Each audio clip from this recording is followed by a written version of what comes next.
मी माझ्या खोलीत येऊन मेणबत्ती टेबलवर मांडली. फार उशीर झाला होता. झोपायची वेळ झाली होती. मी समोरील खिडकी बंद करण्यासाठी खिडकीत आलो आणि मला दिसलं की आजीच्या खिडकीत काहीतरी हललं आहे. मी क्षणभर वाट पाहिली आणि दिसलं की आजी आहे.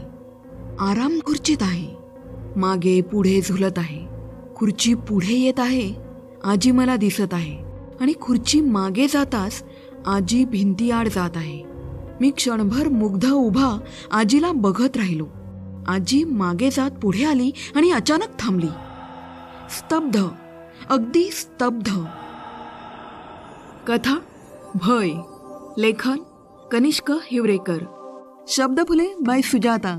यूट्यूब चॅनलवर आणि तुमच्या मोबाईलवर असलेल्या कोणत्याही म्युझिक किंवा पॉडकास्ट ॲपवर.